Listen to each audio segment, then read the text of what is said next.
No dia 10 de maio de 1980, a comunicação adventista perdia seu primeiro nome, Roberto Rodrigues de Azevedo. Ele morreu de complicações pós-operatórias dias depois de passar por uma cirurgia no coração. Quando meu pai estava preparando um filme para ser apresentado na reunião da Associação Geral, e ele estava muito ansioso e trabalhando pesado para fazer as imagens e tudo isso. E ele, num determinado dia, ele estava em casa e depois do almoço ele se sentiu muito mal e eu percebi que era uma coisa grave, né?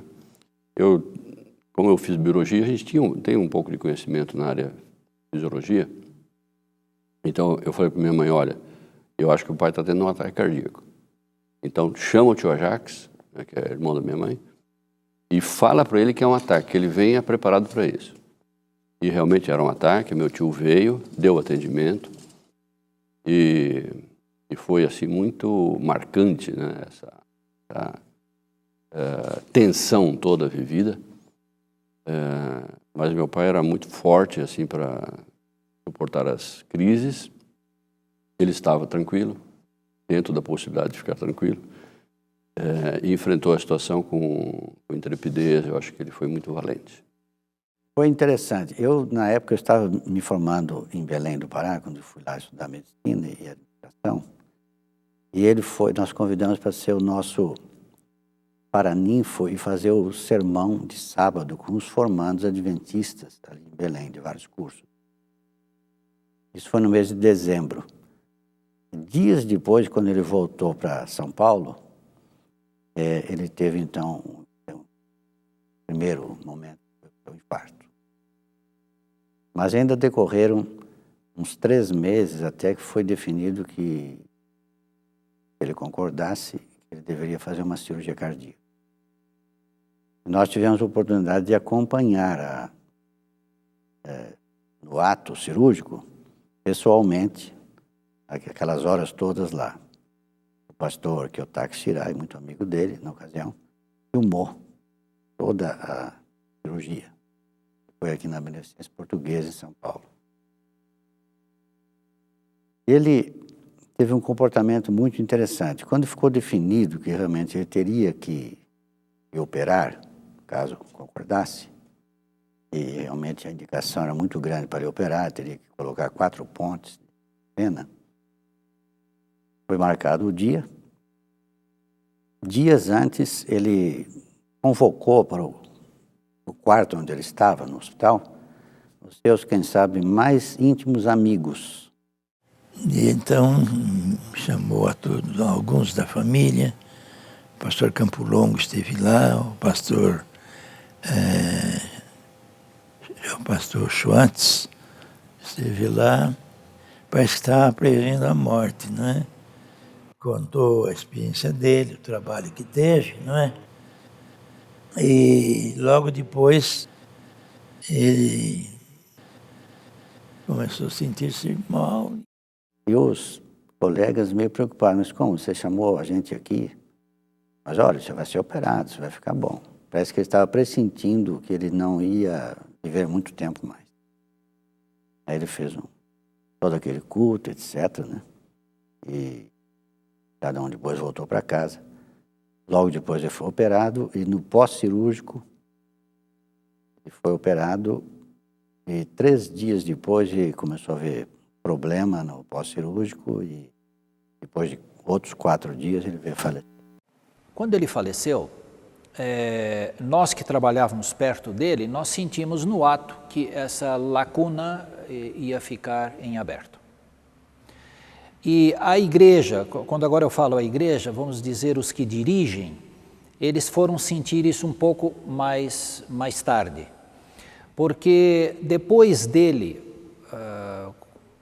não surgiu outro, isso eu posso dizer com segurança absoluta, não surgiu outro para fazer como ele fazia.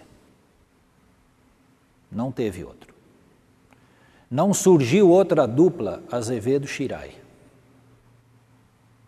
Surgiram outros fazendo outro tipo de trabalhos que eu acho que são muito bons e são elogiáveis, mas já dentro de uma nova circunstância de tecnologia televisiva e jornalística.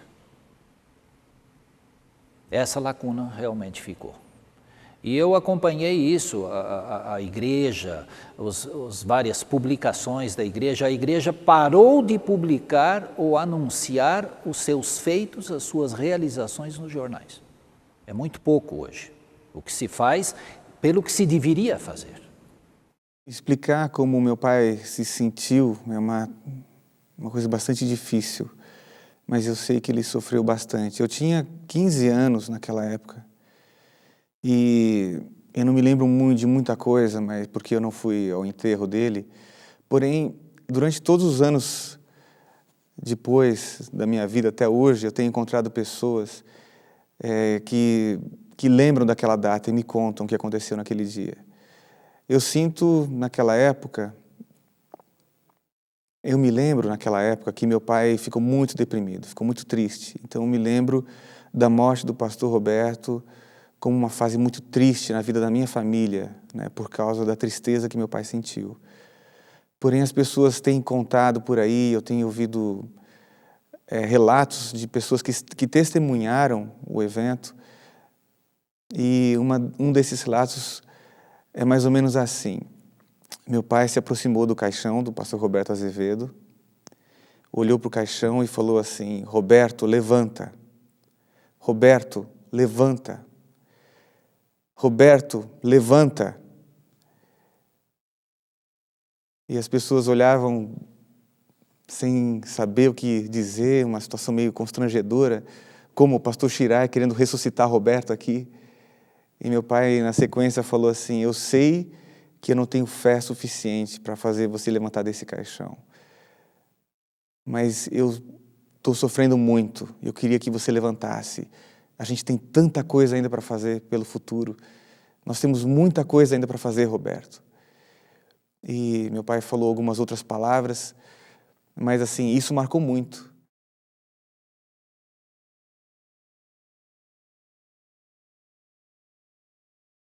Um servo, um mestre, um aprendiz, um pai, um pastor, um comunicador.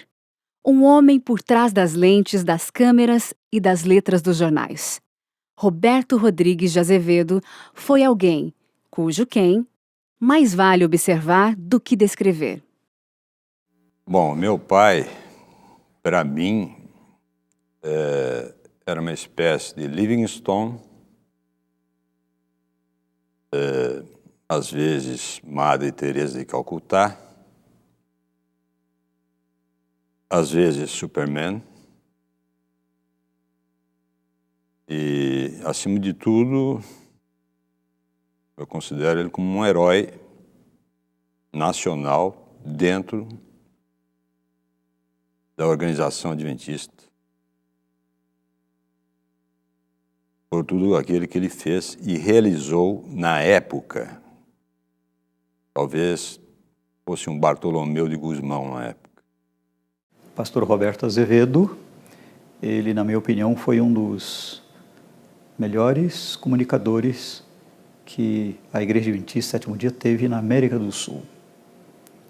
Ele nasceu com muita sensibilidade para ver, assim, aspectos da igreja que eram e ainda são do interesse da sociedade como um todo. E ele sabia levar essas coisas para a mídia, né? A mídia em todos os seus níveis, e conseguir espaços generosos da imprensa. E depois de algum tempo, a imprensa se tornava interessada de uma maneira assim bem forte mesmo, até mesmo nas questões espirituais da igreja. Roberto Azevedo foi o tio do meu coração. E o Roberto foi uma inspiração para mim desde a minha meninice. Tio Roberto foi muita coisa para mim. Quando a gente sabia que o tio vinha para visitar a gente em casa, eu era meninote pequeno de 7 anos, até menos. A gente ficava ansioso pelo momento que ele vinha, porque ele sempre trazia uma lembrancinha para a gente. Menino gosta disso, né? Falar de Roberto Azevedo é um privilégio para quem com ele conviveu. Ele é pioneiro na obra da comunicação adventista do sétimo dia no Brasil e na América do Sul. É um ícone, é um referencial absolutamente único, porque não tinha a tecnologia à disposição dos comunicadores de hoje. Ele fez milagres. Ele trabalhou com o que tinha em mãos e Deus abençoou. A mão de Deus esteve sobre o trabalho dele o tempo todo. E eu tive o privilégio de acompanhá-lo e ser assistido por ele quando iniciei o meu trabalho de comunicação no Rio de Janeiro. Para mim é difícil falar do meu próprio pai, mas do ponto de vista de pai, ele foi um exemplo para todos nós, filhos, né, família, de uma forma geral. Pela sua abnegação, pelo seu espírito sempre aberto, sempre uma palavra de conselho, apesar de ele sempre estar bastante ausente de casa, ele viajava muito, mas ele sempre dava atenção aos seus filhos, e não são poucos, são 5, né? E eu achava interessante que toda viagem ele sempre trazia uma lembrancinha, fazia um agrado, e a gente via nele, assim, sempre um pai amoroso. Roberto Rodrigues Azevedo foi o meu pai e pai de 5 filhos. Todos homens, por sinal. Meu pai era de uma família que tinha uma referência marcante, quem sabe, do adventismo, porque o meu avô, Arthur Rodrigues Azevedo, ele, ao se converter, ele era uma pessoa que gostava de ver as indicações da Bíblia, do Espírito de Profecia, e especialmente na questão da orientação de Ellen G. White, ele viu a importância da escola e da educação.